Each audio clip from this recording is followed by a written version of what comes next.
안녕하십니까, 이진권 TV입니다. 논평 시작하겠습니다. 미국 대통령 선거는 끝났는데요, 개표는 계속 끌고 있습니다. 그러니까 당선자가 지금 확정이 안 되고 있죠. 미국에는 이제 선거인단 선거 이런 제도가 되어 있으니까 거기에서는 선거인단이 538명이거든요. 그 과반수 하려면 270명을 이제 먼저 확보해야 되죠. 그런데 트럼프도 그렇고 바이든도 그렇고 270명을 지금 확보를 못하고 있는 상황입니다. 아주 바이든의 경우는 바싹 그 당선권에 다가가 있기는 한데 몇몇 지역에서 지금 이 개표가 자꾸 늘어지고 있고 또 워낙 접전을 벌이고 있으니까 쉽게 지금 판단이 안 되는 거죠. 그래서 앞으로 이제 이 개표가 언제까지 끌 것인지, 그래서 언제 되면 확실하게 이제 승리를 선언할 수 있을 것인지, 이 아직도 좀 뭐랄까 예상하기가 좀 어렵고요. 그다음 또 하나 문제는 도널드 트럼프 미국 대통령 이 사람이 뭐 그 전에도 계속 그런 이야기가 나왔습니다만 드디어 소송전에 들어갔습니다. 그 이 사람은 말이죠, 자기는 그 합법적으로 치러진 그런 선거에서는 자기가 다 이겼는데, 그러니까 불법적인 그런 행위로 투표가 이루어진 그런 곳에는 바이든이 이겼다는 거예요. 바이든은 불법 투표, 불법 선거를 통해서 지금 표를 얻었다는 거예요. 그러면서 바이든이 승리를 선언한 모든 주에다가 다 소송을 제기하겠다고 하고 있지 않습니까? 이러니까 이 정말 이제 상황이 점점 더 어려워질 것 같습니다. 미국이 어떤 나라입니까? 근대 민주주의, 민주정치의 종가라고 그러죠. 그 다음에 거기서 워싱턴 대통령, 그 조지 워싱턴 대통령이 1789년 4월 30일에 취임을 했는데 그 이래 지금 231년 이쯤 지나면서 그동안에 참 오랜 전통도 쌓였고 제도도 안정이 되어 있고 국민들의 의식 수준도 굉장히 높아져 있고 이렇게 생각했는데 우리가 그 민주정치라는 게 굉장히 취약하다는 걸 또 다시 깨닫게 하는 겁니다. 대통령 한 사람이 휘저어버리니까 그건 뭐 민주정치가 그냥 휘청휘청하지 않습니까 지금. 이런 상황을 보면서 우리가 앞으로 민주정치를 지키려 할 때 얼마나 우리가 정말 애를 써야 되는지, 얼마나 정성을 쏟아서 이 민주정치를 유지하고 발전시켜 가야 하는 것인지 다시 한번 생각하게 해주는 그런 계기다 이렇게 생각이 되고요.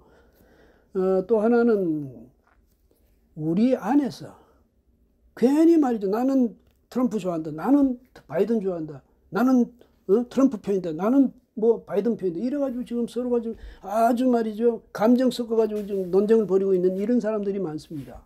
왜 그러는지 모르겠어요.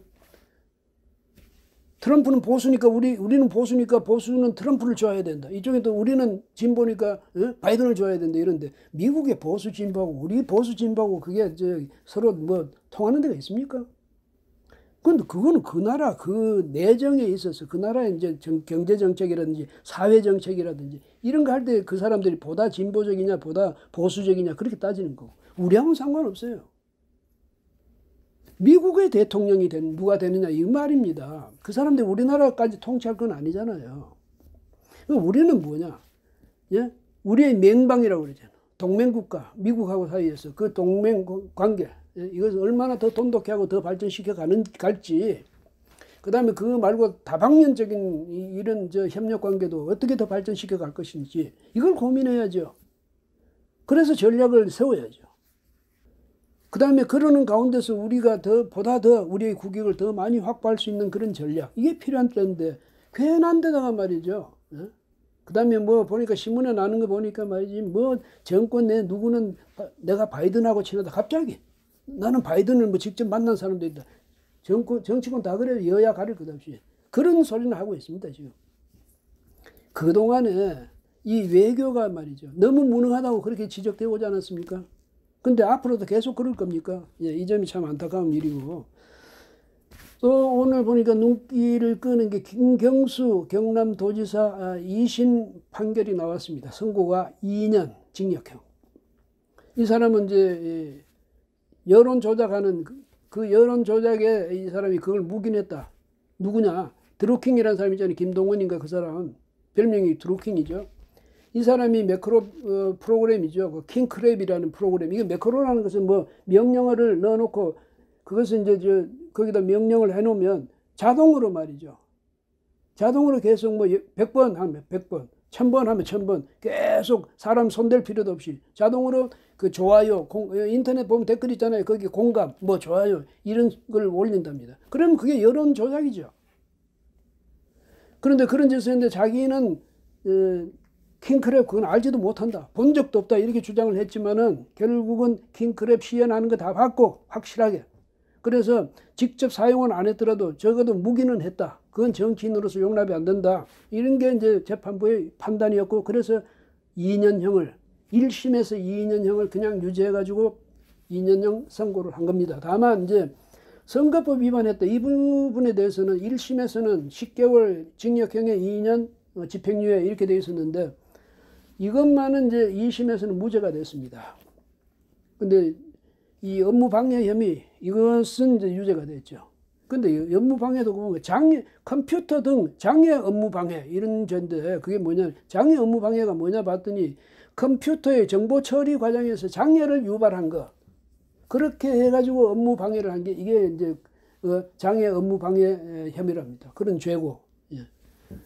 근데 이제 이렇게 되면 이 앞으로 3심 그러니까 대법원에 가서까지 만약에 이 판결이 그냥 유지가 된다면 김경수 도지사 그 도지사직 내놔야죠. 그러고 감옥에 가야 되고. 그런데 그렇게 되면 뭐 어쩔 수 없이 당연히 그렇게 되는 거지만 또 그것과 함께 뭐가 문제 있냐 정치적인 의미가 어디 있냐 이 사람은 이제 자기 대통령 선거 꿈도 못 꾸게 됐다 이 말입니다.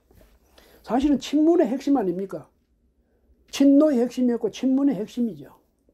그러니까 사실 이 사람들은 친문 세력들은 김경수가 깨끗해져가지고 김경수를 차기 대선 주자로 옹립하고 싶었을 겁니다.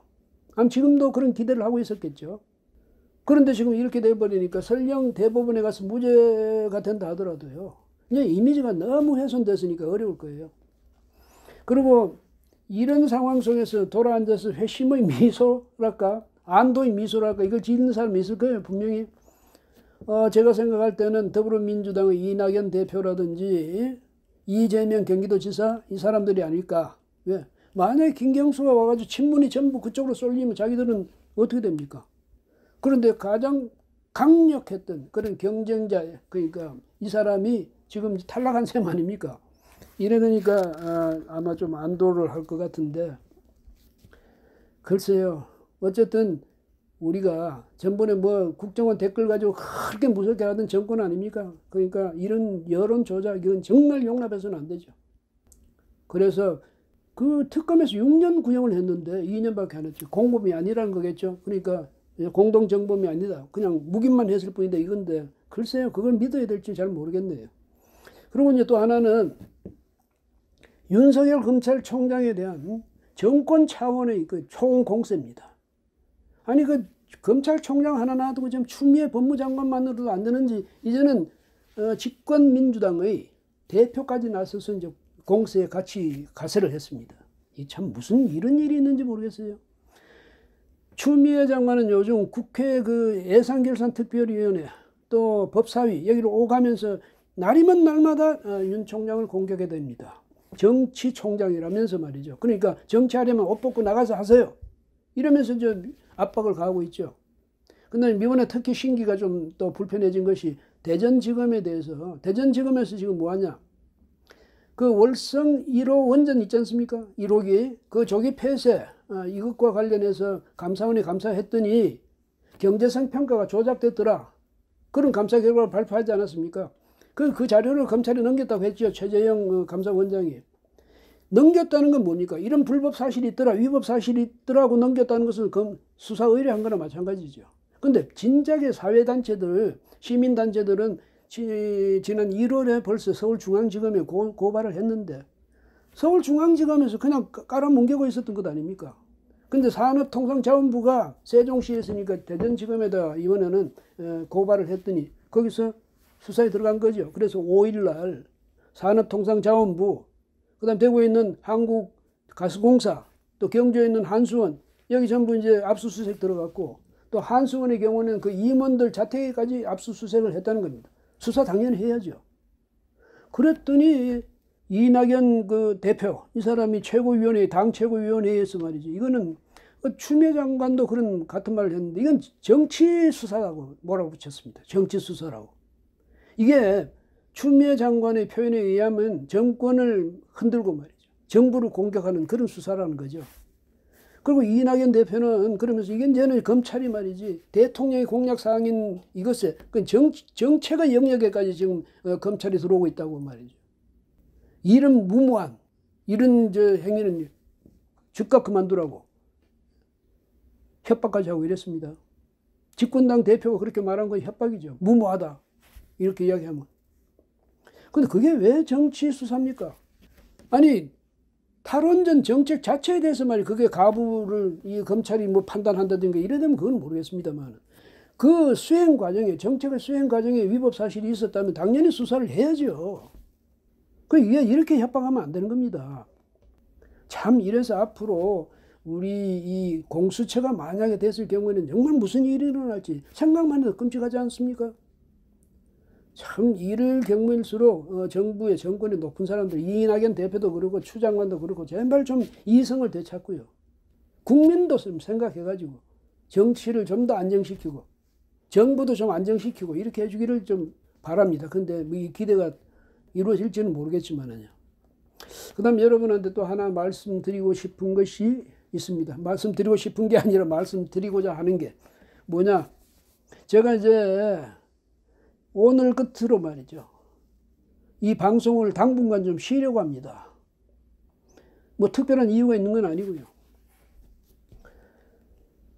좀 쉬면서 생각도 좀 정리도 하고 또 뭐 공부도 좀 또 해야 되겠고 이곳저곳 또 놀러도 좀 다녀야 되겠고요. 예? 그러면서 이 말하자면 에너지를 좀 충전시켜야 되지 않겠습니까? 누구나 다 마찬가지지만은 그래서 그런 핑계로 좀 쉬려고 합니다. 그 다음에 이제 또 뭐 이 홈페이지를 어떻게 만드느냐든지 그 다음에 또 포맷을 어떻게 뭐 바꿔보느냐 이런 고민도 좀 해보고요. 뭐 오래 중단하겠다는 건 아니고요. 뭐 또 곧 방송을 재개를 하겠습니다. 그다음 그동안에 많이 정말 격려해 주시고 해주신 여러분께 대해서 얼마나 고마운지 모르겠습니다. 늘 큰 힘이 됐습니다. 그리고 여러분들하고 같이 소통도 하고 교감도 하고 또 공감도 얻고 이랬던 것이 정말 보람이 있고요. 또 행복했습니다. 머지않아 다시 그런 날을 만들겠습니다. 여러분 그동안에 격려해 주신 데 대해서 다시 한번 깊이 감사드립니다. 안녕히 계십시오.